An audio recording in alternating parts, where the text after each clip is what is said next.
Saints-Eagles preview, ladies and gentlemen. In just a few days, the New Orleans Saints will be taking on the Philadelphia Eagles in the Superdome. I will be there. I cannot wait. The Dome will be absolutely rocking with the Saints.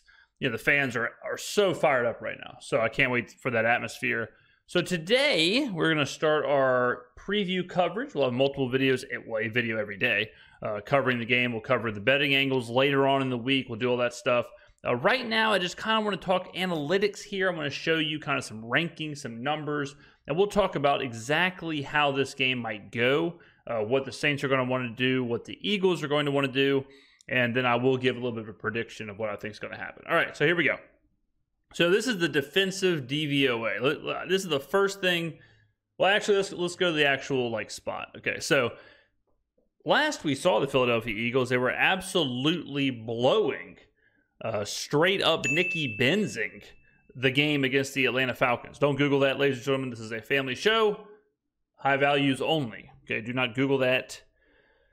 Blew the game at home against the Atlanta Falcons. Absolute coaching malpractice from Nick Sirianni. But more importantly, what we can take away from this is that it was on Monday night. So the Saints are in a scheduling advantage right off the bat. So the Eagles play Monday night. Then they have to travel to New Orleans on short rest. So that's an advantage for the Saints. That is a positive for the Saints. Let's look at what the Eagles tried to do against Atlanta. So the main thing that you really need to know is that Jalen Hurts had 13 carries in this game. He had 13 carries against the Packers in Brazil. So what he cannot do, though, is throw the ball. What he has really struggled doing is throwing the football. Jalen Hurts is lost. Is this all right, this chart from my boy Stephen Patton on Patton Analytics kind of shows that. This is the quarterback's ability to mitigate negative plays chart. As you can see, so basically what that is a quarterback's interception, worthy, sack, fumble, and negative play rate. So basically how many plays are a bad play? How many plays are a negative play from a quarterback? As you can see, number 1 just so happens to be Derek Carr. Number 32 just so happens to be Jalen Hurts. The point is that Jalen Hurts is making bad decisions. Jalen Hurts is putting his team in a negative situation when he's given the chance. I mean, he is under Bo Nix. He is under Caleb Williams. He is under Will Levis. He is under, Will Levis basically has lost the Titans back-to-back games that they should have won. And Jalen Hurts is under him. So Hurts has been terrible throwing the football. All Philadelphia can do, you throw into that the fact that A.J. Brown is not going to be on the field in the Superdome. So you have a very, very, very, very limited offense from Philadelphia. The offense for Philadelphia is right here. This is it. It's Jalen Hurts running the football. And Saquon, I suppose, running the football as well. That's it. That is what the Saints are going to have to stop. That's the whole thing. If the Saints can stop Saquon and Jalen Hurts from running the football, I don't really see a path to victory for them. Now let's look on the Saints side. What do the Saints want to do? We already know what they want to do. Okay, let me go ahead and take the so I was going to take the analytics off, but we'll just leave them up there. What do the Saints want to do? We know what the Saints want to do. The Saints want to run the football. They want to, especially if they're up, they want to pound clock. They want to end this game. They want to get a lead early. They want to hold on to it. They want to run the football. They want to control the clock. They want to chew it up. They want to have 13 play possessions and get out of here with a win. They're going to run the football. Obviously, off of that comes the play action. When you can run the football, what happens then? You're successful with the motion, the pre-snap motion, and the play action. Now, this is why I have the defensive DVOA pulled up, because this is for this year, obviously. So let's do rush defense. Okay, so this is the rush. This is the best run defenses right now. The New Orleans Saints is the number 1 ranked rush defense, and we just talked about it, right? Like, what do the Eagles want to do? The Eagles want to run the football. The Saints right now are the number 1 ranked rush defense according to DVOA. Who is last? Philadelphia. That ain't good for Philadelphia. Who's second to last? Dallas. Look what the hell just happened to Dallas. There is no reason we can't have offensive success against Philadelphia.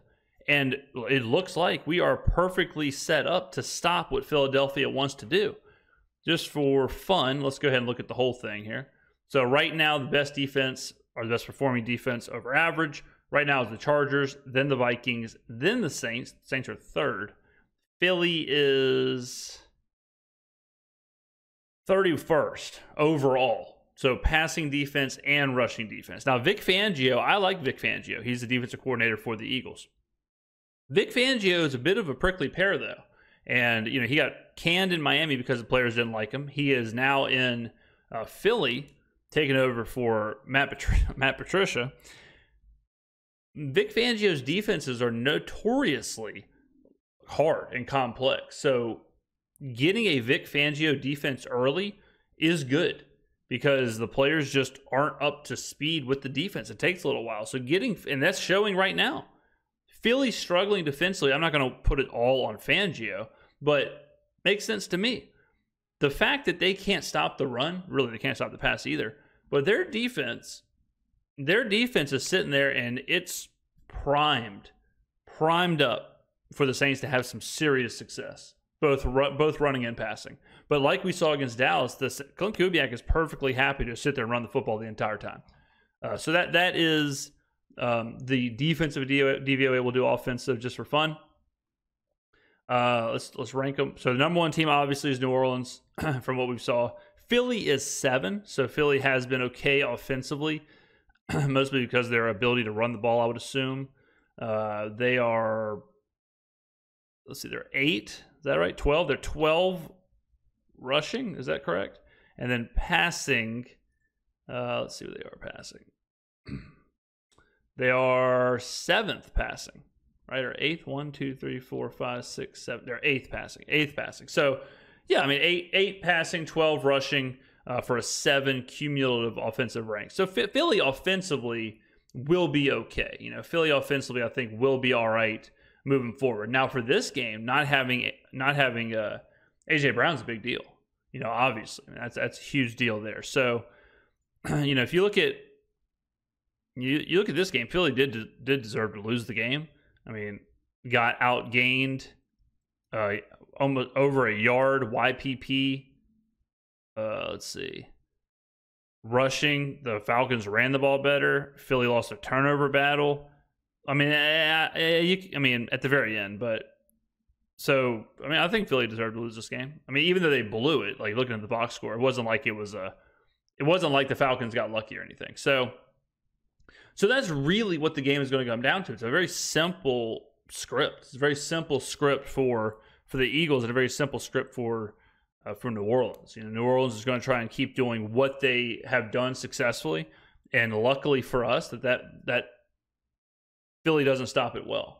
I would have some concern if Philly was the number 1 ranked rush defense, because then I'd be thinking, well, if we're going to try and run the football, but they stop it, it'll be the first time we really see that. But I mean, it's still early, so obviously these numbers aren't perfect, but this sets up really well for New Orleans. So let's go look at some more analytics here. I got a lot pulled up for us today.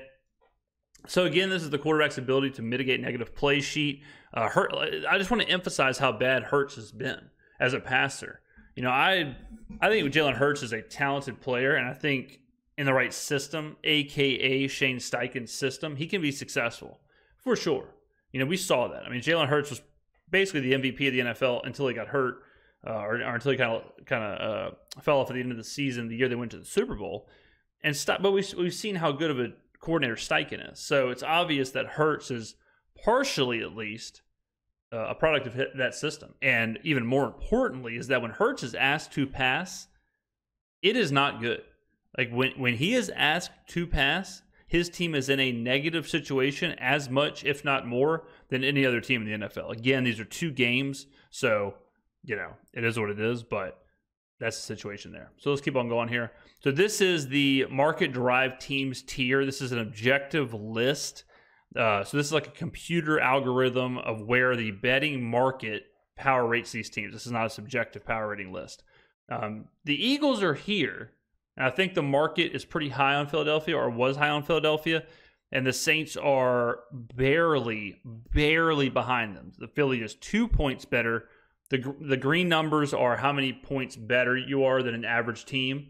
The like purple numbers or whatever is how many points worse you are. Then obviously if you're in the mid tier, you basically are the average team. But if you look at this, the Eagles are 2, Saints are 1.9. So if you get the Saints, let's call it 2 points for home field advantage. The Saints should be favored in this game, and they are favored in this game. They're a 3-point favorite right now. Then you factor in AJ Brown, Philly's performance, Saints' performance, some of the numbers we'll look at. That's how you get to the Saints being a 3-point favorite. Let's keep it going. So this is the offensive EPA per play. EPA is basically like expected like value per play is how you can look at it if you're familiar with expected value. And then defensive EPA, you could also think of it like how much better over average you are per play, which I guess is kind of the same thing. But I mean, there's one team that obviously sticks out, and defensively, the Saints are way up there. The Chargers are number 1, but we just looked at that with DVOA. The Saints are way up there. They're second on this. And then offensively, they are leaps and bounds better than everyone else. I mean, there's a huge gap between the Saints and the second team, the Bills, and then this little group here of the Bucks, the Cardinals, and the Commanders. But the Saints have been playing both offensively and defensively better than any team in the NFL. No doubt about it. And then you can see here, same thing we saw in DVOA. And that's why these metrics are so important, is because you can kind of cross-reference and check your work. Philadelphia, offensively, above average. Offensively, they've been better than the Chiefs. Offensively, they're right there. Defensively, bottom. They are down there with Carolina, the Giants, the Rams, the Commanders. So that checks out what we've already saw. This is early down play action usage and effectiveness. Now, these all get updated. So, I know we looked at analytics last week, and this right here is updated now. So this is early down play action usage and effectiveness. Effectiveness relative to early down dropbacks with no play action. So you can look at that of like when you don't use play action versus when you do use play action. That's how you determine effectiveness. Derek Carr is so far over on the early down play action percent. It's crazy. And the reason I'm showing you this is because what allows play action to be successful? Okay. What allows play action to be really, really good? A good running game, right? When can you have a really good running game? When you are facing the worst run defense in the NFL. So this is one of those things that sets up, and now we're getting into like, because it's one thing for me to say the Saints want to run the football and Philly has a bad defense or whatever, so they should be able to run it. But when you look at these kind of numbers, and when you look at these kind of metrics and analytics, that's when you can really get deep into how impactful what a team wants to do and what a team wants to stop, how impactful that will be.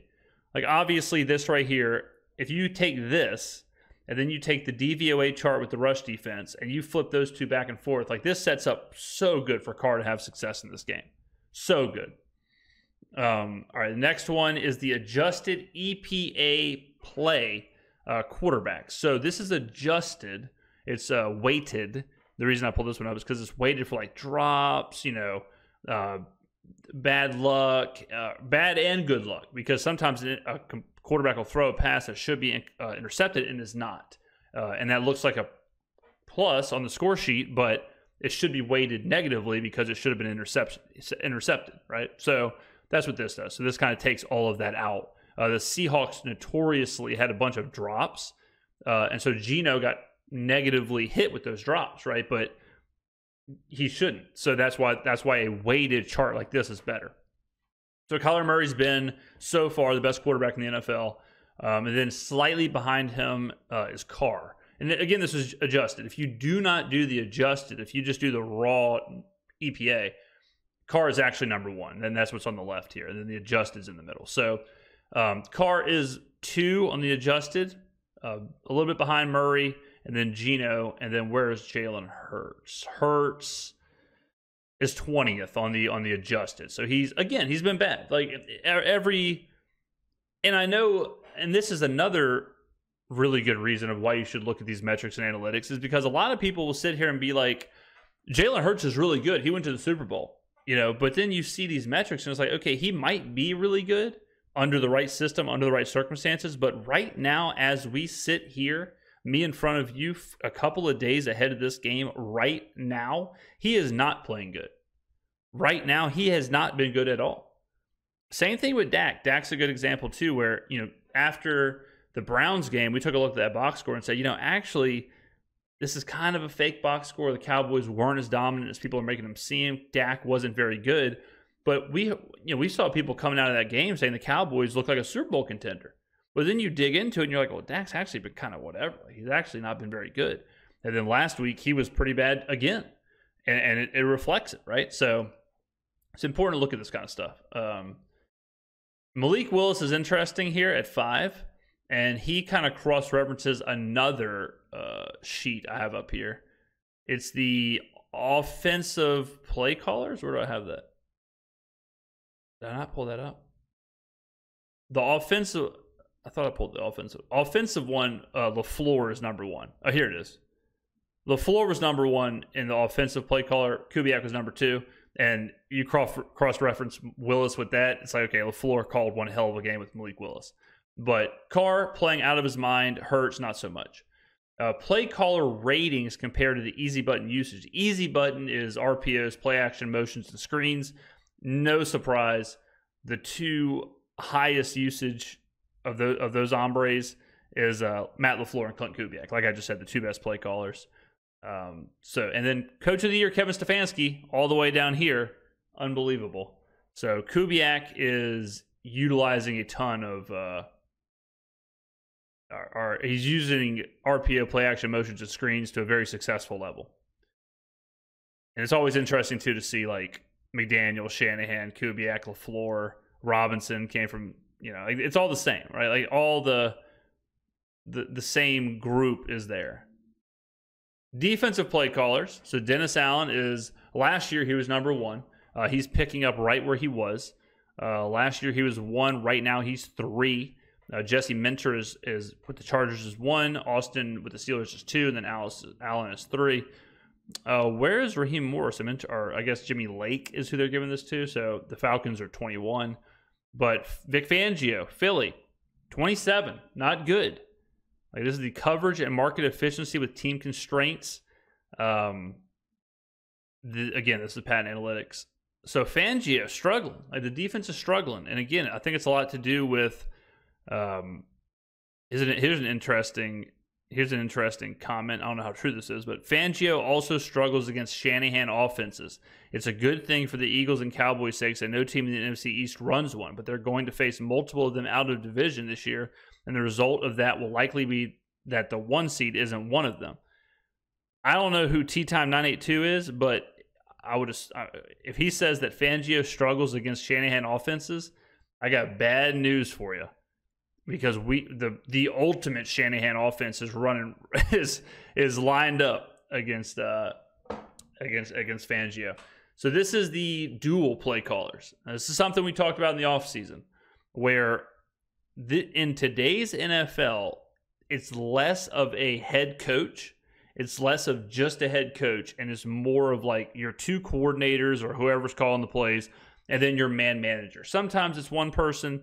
Like Sean McVay is obviously he's everything, right? He's the offensive coordinator and the man manager. He's not the defensive coordinator, but he's, it's 2 people instead of 3, where Detroit is 3.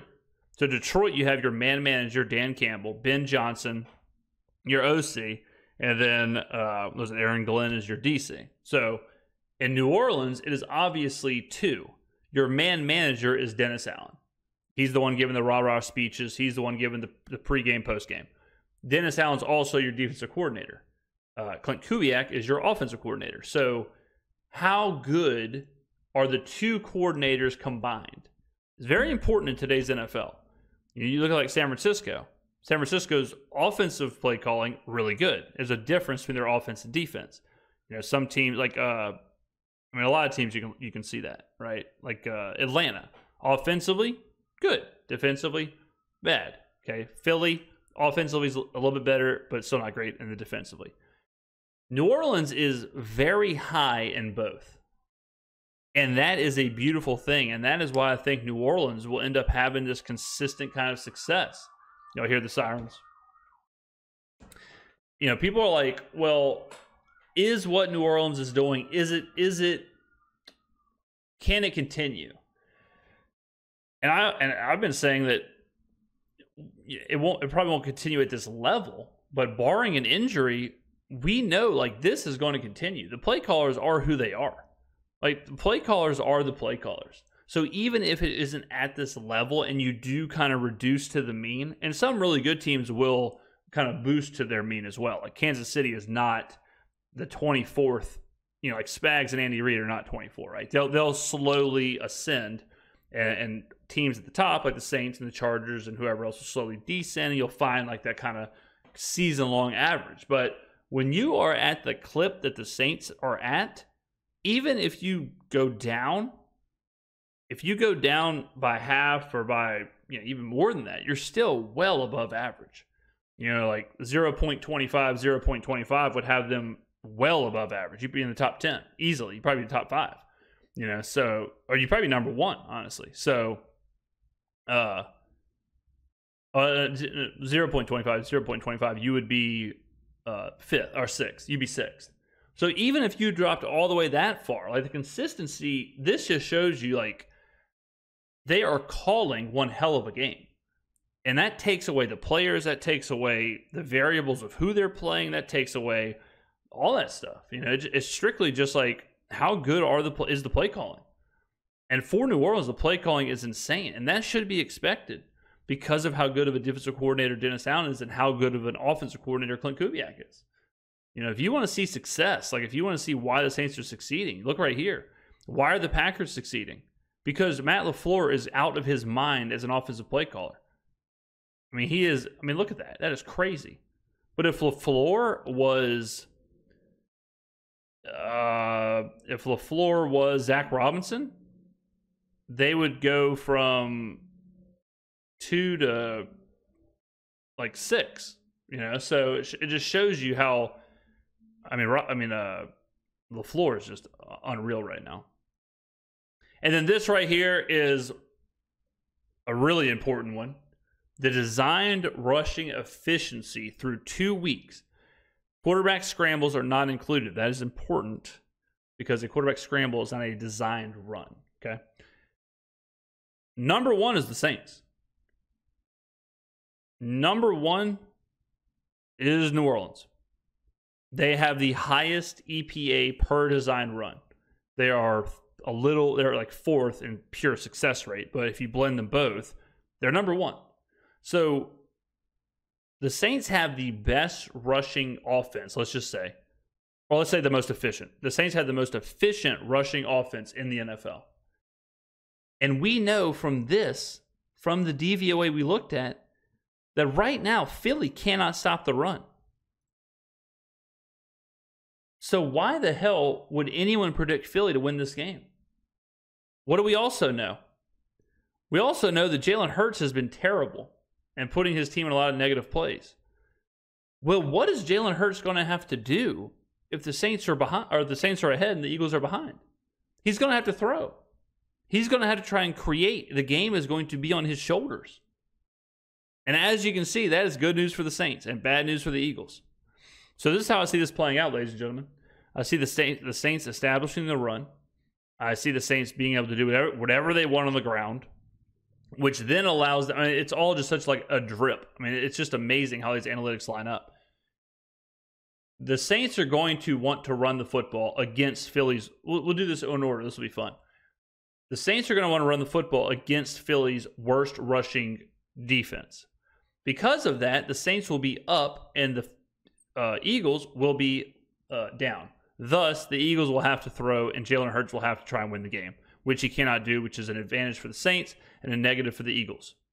The run game that the Saints are going to successfully have will boost play action usage on early down plays and the effectiveness, which benefits Derek Carr, who uses that at the absolute most in the NFL. Okay? Like all of it.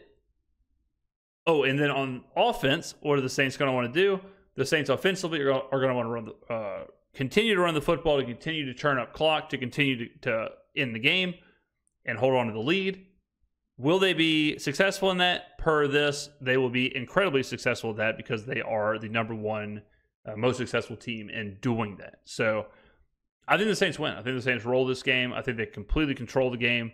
A couple of props I like, I'll give out right now. I'll give these out again on the betting show, on the betting preview. Jalen Hurts over rushing attempts, 9.5. He's at 13 and 13. He's going to be losing in this game. He's going to have to make things happen. He's going to have to run around. The Saints are going to get pressure. It'll force him out of the pocket. You also can assume you'll get 3 or 4 extra rush attempts because of the tush push. I think 9.5, super low number, but I have bet 9.5. Alvin Kamara over rushing yards, 63.5. I have bet that. Again, I think they're going to be very successful running the football. I think they're going to run the football a lot. I have no reason to believe that Alvin will not have success on the ground again. And then if we are, it's an important game. It's a home game. This is a game where I don't think Klint's going to take his foot off the pedal. So I'm not concerned about Alvin not getting the volume. And if it's a close game, they're still going to run the football. Like if it's a close game, the Saints still want to run the football. That is the foundation of their offense. So I think the Saints put it on them. I don't think it'll be competitive. Really, the Saints will not. What we know to be true, looking at all this, is that the Saints will not have trouble scoring. They will not have trouble moving the football. So I would think the Saints are probably going to be somewhere in the territory of 35 points. We'll just say 35 for the Saints. Philadelphia, where I think they're going to have trouble is that they're going to have to get out of what they want to do. They're going to have to try and play from behind. They're going to have to speed things up. Hurts is going to have to do what he doesn't want to do. I think something like 35-21, 35-17, somewhere in there. 35-17 sounds pretty good. 35-20, something like that. So I'll say 35, or I'll say 31-17. Let's go 31-20. 31-20. Yeah, 31-20. So we'll go 4 tutties for the Saints, 1 field goal for Big Leg Blake. 31-20. And then 2 touchdowns, 2 field goals for the Eagles. 31-20, my official final score prediction for the Saints versus Eagles. Again, we're going to be covering this an absolute ton, but I like to start off with this, kind of just getting everyone on the same page analytically, just showing you all these charts, just kind of showing you where we sit right now. Because it's one thing to hear some guy down at the laundromat say, yeah, Derek Carr, yeah, he's been playing pretty good.